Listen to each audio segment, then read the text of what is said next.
வாஜ்பாய் அவர்களோட திரு கலைஞர் அவர்கள் வச்ச அந்த கூட்டணி அப்படிங்கிறது என்ன மாதிரியான கூட்டணி அப்படின்ற ஒரு கேள்வி எழுப்பியிருக்காரு. திமுக 2001 தோற்றதற்கு மிக முக்கியமான காரணம் அது பாஜகவோட கூட்டணி வைத்திருந்தது. தீண்டத்தகாத ஒரு கட்சியாக கருதப்பட்ட பாஜகவோடு முதன்முறையாக தமிழகத்தில் ஒரு கூட்டணியை ஏற்படுத்துகிறார் ஜெயலலிதா. அவர் அதை பண்ண பிறகுதான் மமதா பானர்ஜி அவங்களோட போய் சேர்ந்தாங்க. மற்றவர்கள் எல்லாம் அவங்களோட போய் சேர்ந்ததுக்கு முதலில் வழியமைத்து தந்தவர் ஜெயலலிதா. சுப்பிரமணியன் சுவாமி ஒரு தேநீர் விருந்து தரார். அந்த விருந்துக்கு சோனியா காந்தி வராங்க, ஜெயலலிதாவும் அங்கே போகிறாங்க. அதுக்கு முன்னாடி சோனியா காந்தியை அவர் அந்நியர், ராஜீவ் காந்தியை அவர் திருமணம் செய்து கொண்டார் என்ற திருமண சான்றிதழை தவிர அவருக்கு வேறு எந்த தகுதியும் இல்லை அப்படின்னு ரொம்ப கடுமையாலாம் அவரை பற்றி விமர்சித்த ஜெயலலிதா சேர்ந்துட்டு நாங்கள் பழைய நண்பர்கள்னு சொல்லிட்டு சங்கி போல் செயல்படுகிறார் இபிஎஸ் அவர்கள் அப்படின்ற குற்றச்சாட்டு தொடர்ந்து திமுகவில் பலரும் வைக்கிறாங்க. முக்கிய தலைவர்களாக இருக்கக்கூடியவர்களே வைக்கிறாங்க. அவருடைய சூழல் அது 2 வழி தான் இருந்துச்சு. ஒன்று, பாஜகவை விட்டுவிட்டு அவர் ஆட்சிக்கு வரணும் அப்படின்னா தமிழக வெற்றி கழகம் அதோட கூட்டு சேர்ந்திருக்கணும். அது நடக்கலை, அது முடிஞ்சு போச்சு. இன்னொரு வழி என்னன்னா, கூட்டணி பேச்சுவார்த்தைகளில் தொகுதி பங்கீடு இதெல்லாம் பார்த்தீங்கன்னா அவர் விருப்பப்படி தான் பண்ணியிருக்காரு. இன்னும் சொல்ல போனால் அதிமுகவில் இருக்க பல பேருக்கு அது பெரிய மன வருத்தத்தை தந்திருக்கு. பாஜகவில் நிறைய மன வருத்தம் இருப்பதாக, தோற்கக்கூடிய தொகுதிகளை மட்டுமே அவர் நிறைய கொடுத்திருக்கார், பாதிக்கு மேலே கொடுத்திருக்காருன்ற மாதிரி எண்ணமெல்லாம் வெளியில் பேசுகிறாங்க.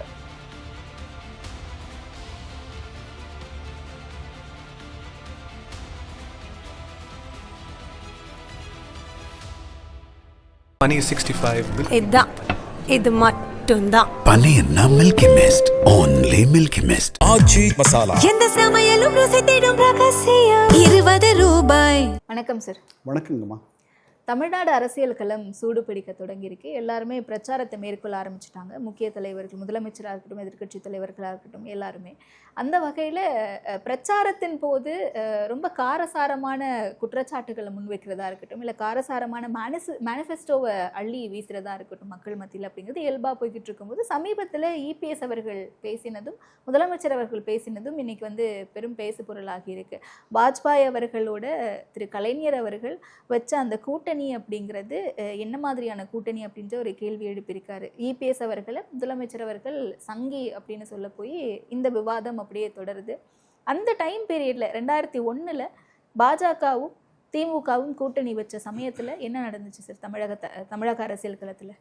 96 தேர்தலுக்கு பிறகு 1996 தேர்தலில், சட்டமன்ற தேர்தலில் திமுக பெரிய வெற்றியை பெற்று வந்துருச்சு.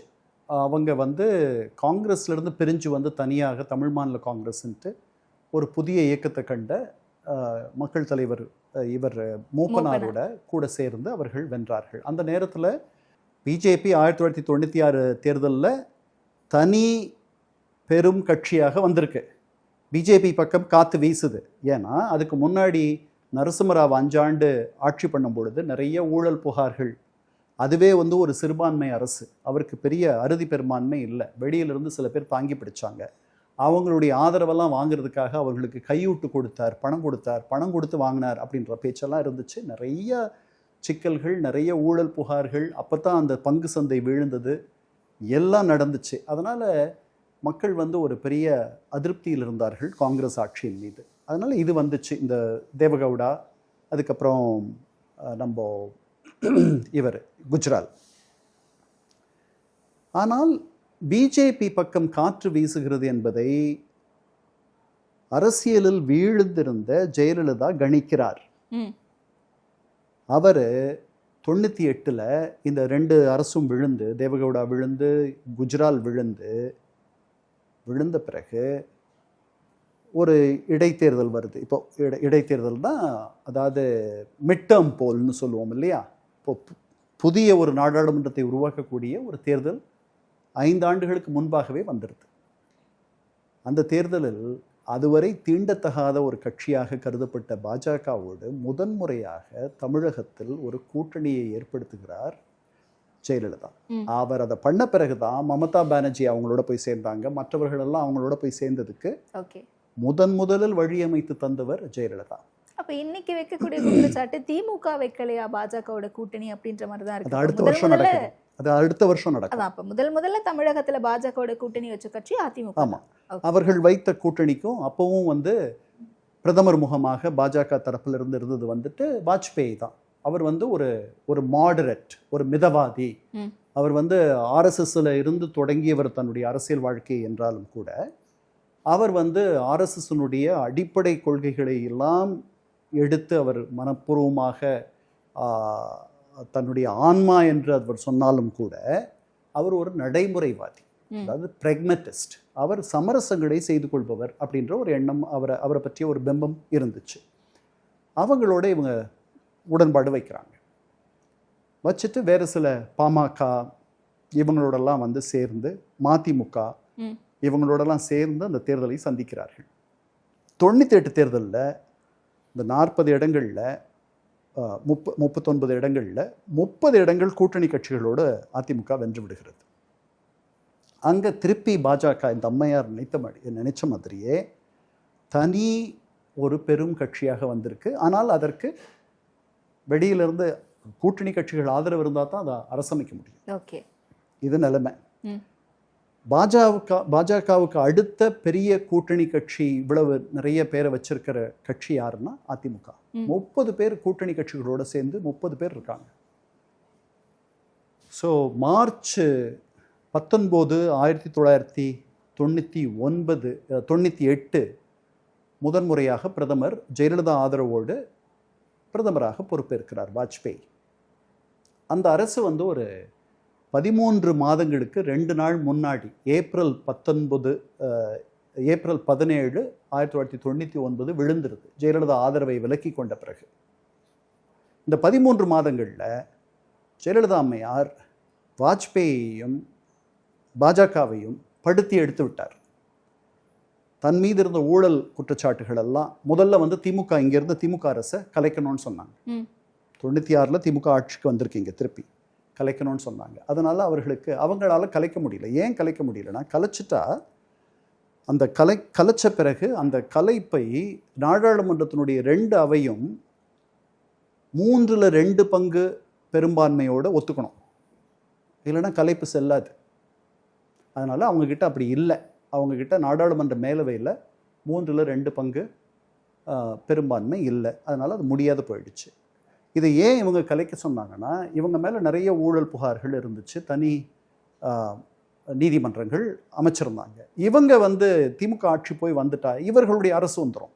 இவர்கள் அரசில் இவர்களுக்கு ஏற்ற மாதிரி அதை இவர்களால் அணுக முடியும். இது ஒன்று. அந்த ஊழல் புகார்கள் இல்லாத பண்ணணுன்றது 2வது ஒரு கோரிக்கை.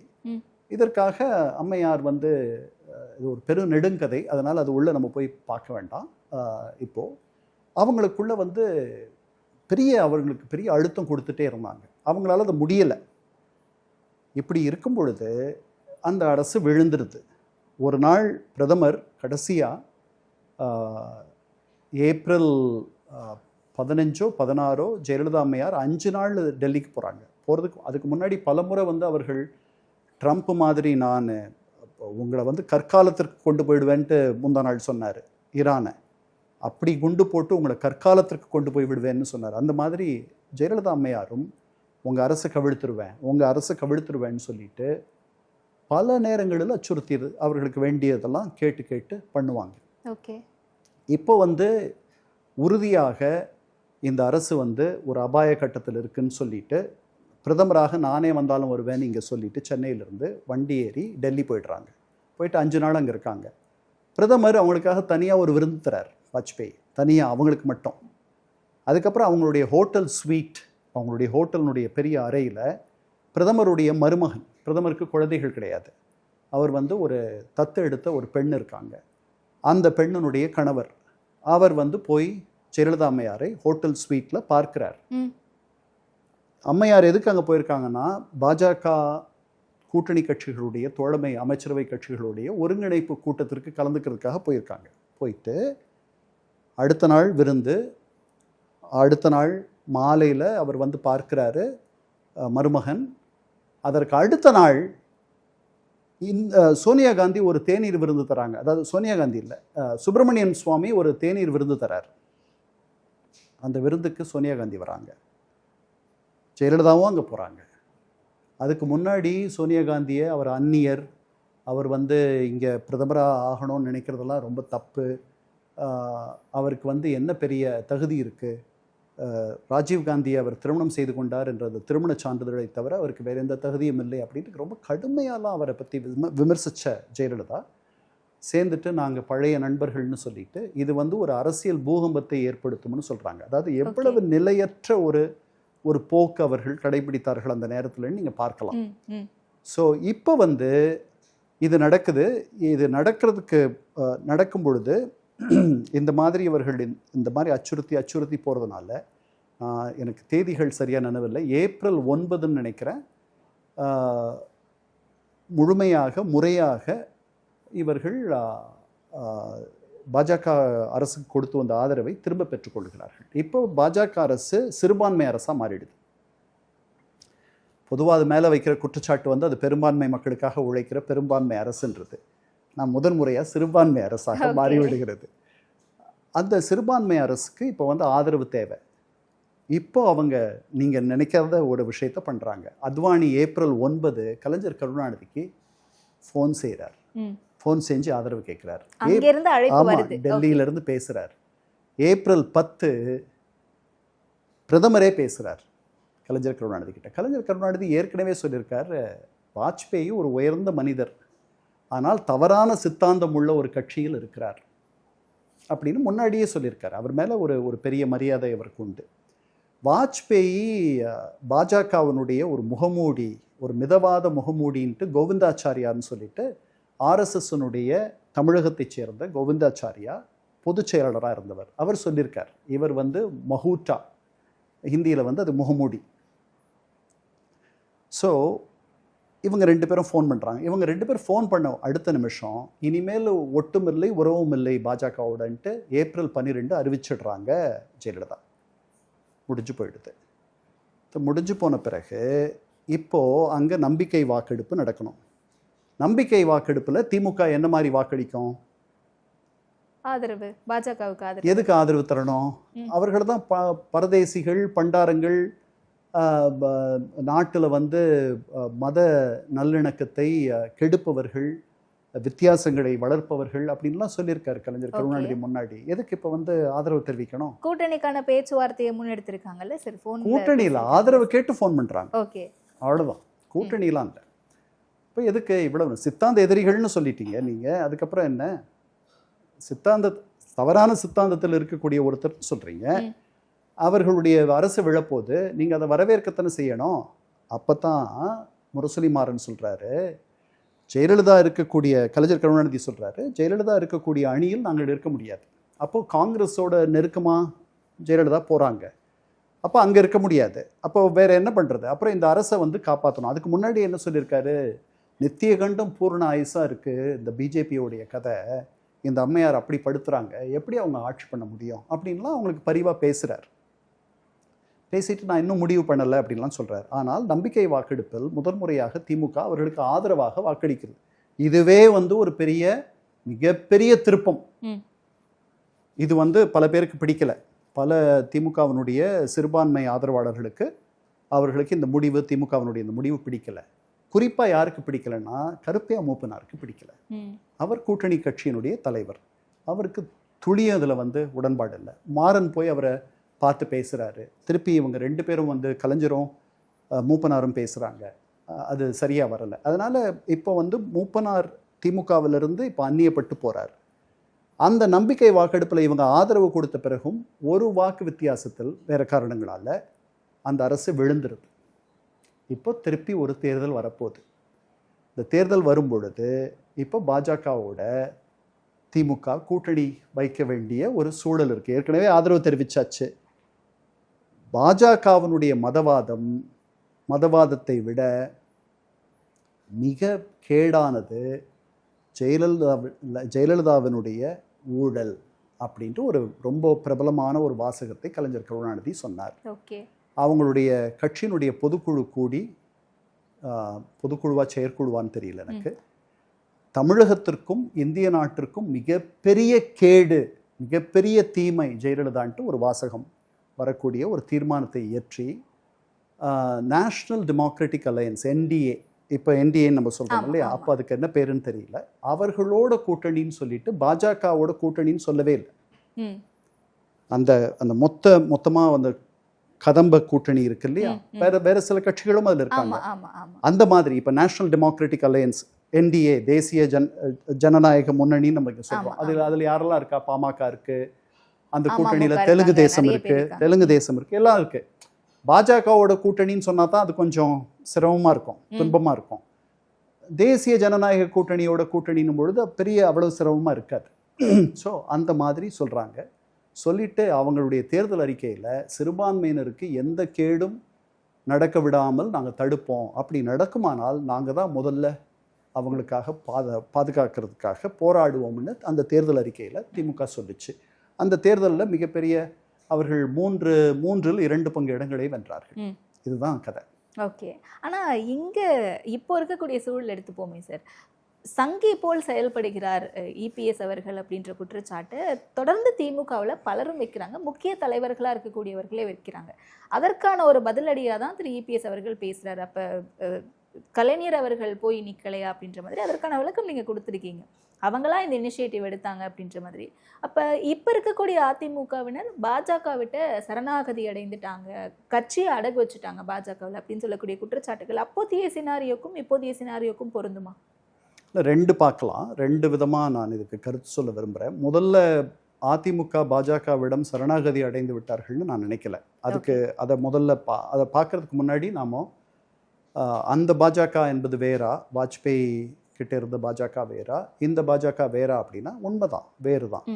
ஆனால் வாஜ்பேயியாலையும் பெரிய அளவில் அவர் செயல்பட முடியல. அவர் ஒரு கட்சியினுடைய கட்டுப்பாடு, ஆர்எஸ்எஸ் விதித்த அந்த கோட்டின் வழி தான் அவர் நடக்க வேண்டி இருந்துச்சு.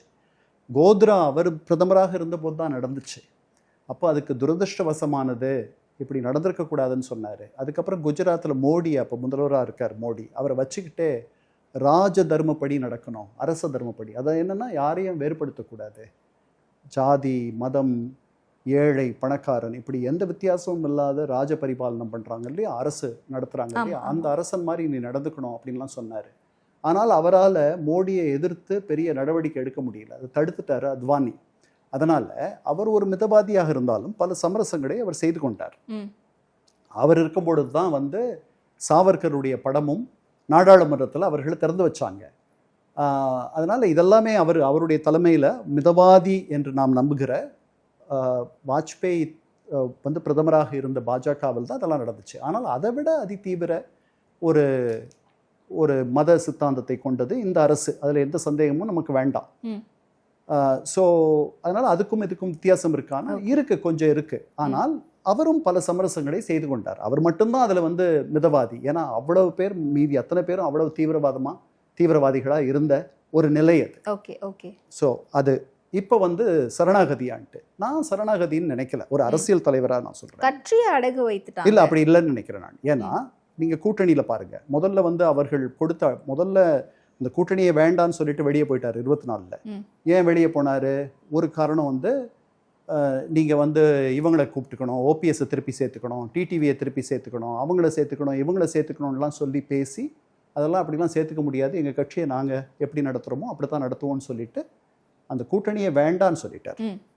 அதாவது ஆளும் பாஜகவை வேண்டாம் என்று சொல்லக்கூடிய துணிவு அவருக்கு 2024 இருந்துச்சு. அப்புறம் கூட்டணி கணக்கெல்லாம் அந்த தேர்தல் முடிவுகள் வந்த பிறகு பார்க்கும்பொழுது ஒரு 12 இடம் 15 இடத்துல 2 பேரும் சேர்ந்துருந்தால் வென்றிருக்கலாம், அது போயிடுச்சே அப்படின்ற ஒரு எண்ணம் வந்திருக்கும். அதனால் அந்த கூட்டணி கணக்கில் சிறுபான்மை வாக்குகள் போனாலும் கூட கொஞ்ச நாள் தனியாக இருந்து பார்த்தார். சிறுபான்மை வாக்குகள் பெருசாக அவருக்கு அவர் பக்கம் வரா மாதிரி ஒன்றும் தெரியலை. இதுக்கு அவர் தனியாக இருந்து பார்த்துருக்க வேண்டிய அவசியம் இல்லை. இது கைப்பொண்ணுக்கு ஒன்றும் கண்ணாடி தேவையில்லை. அதனால் அது நடக்காது. திமுக 2001 தோற்றதற்கு மிக முக்கியமான காரணம் அது பாஜகவோட கூட்டணி வைத்திருந்தது. இதெல்லாம் வரலாறு நமக்கு சொல்லுது. அதனால் பாஜகவோட விலகி இருந்தோம்னா சிறுபான்மையினர் வந்துருவாங்க அப்படின்னா இல்லை, உங்கள் மேலே ஒரு கரை விழுந்துட்டா மாதிரி இருக்குது. அந்த கரை போகிறதுக்கு ரொம்ப நாள் ஆகலாம், அதுதான் உண்மை. வெளியே நின்று பார்த்தாரு. அதுக்கப்புறம் இந்த கூட்டணி கணக்கெல்லாம் போட்டுட்டு ஒரு ஆளும் கட்சியோட நம்ம கூட்டணி வச்சு, இங்கே யாரும் அவரோட கூட்டணி சேர்றதுக்கு பெருசாக யாரும் வரலை. எதிர இருக்க கூட்டணி பலமாக கட்டுக்குலையாமல் அப்படியே இருக்குது. இதில் வந்து அவர் என்ன பண்ணுவாருன்னு தெரியாத, சரி நாம் இன்னொரு காங்கிரஸுக்கு ஈடு கொடுக்கக்கூடிய ஒரு தேசிய கட்சினா பாஜக அப்படின்னு நினச்சி போய் சேர்றார். அதில் இருக்கக்கூடிய எல்லா ஷார்ட்கமிங்ஸ், எல்லா குறைகளையும் தெரிந்து தான் அவர் இந்த கூட்டணியை வைக்கிறாருன்னு நான் நினைக்கிறேன். இந்த கூட்டணியில் இறுதி வரை அவர் முதல்ல அவங்க கொடுத்த அழுத்தம்படி எல்லாரையும் ஒன்றிணைக்கணுன்றது இன்னைக்கு வரைக்கும் எடுத்துக்கல. அவர்களெல்லாம் வெளியே தான் வச்சுருக்கார். ரெண்டாவது, அவர்கள் நிறைய இடம் கேட்டதாக நமக்கு தகவல்லாம் வருது. கூட்டணி பேச்சுவார்த்தைகளில் தொகுதி பங்கீடு இதெல்லாம் பார்த்தீங்கன்னா அவர் விருப்பப்படி தான் பண்ணியிருக்காரு. இன்னும் சொல்ல போனால் அதிமுகவில் இருக்க பல பேருக்கே அது வந்து பெரிய மன வருத்தத்தை தந்திருக்கு. பாஜகவில் நிறைய மன வருத்தம் இருப்பதாக, தோற்கக்கூடிய தொகுதிகளை மட்டுமே அவர் நிறைய கொடுத்துருக்கார், பாதிக்கு மேலே கொடுத்துருக்காருன்ற மாதிரி எண்ணமெல்லாம் வெளியில் பேசுகிறாங்க.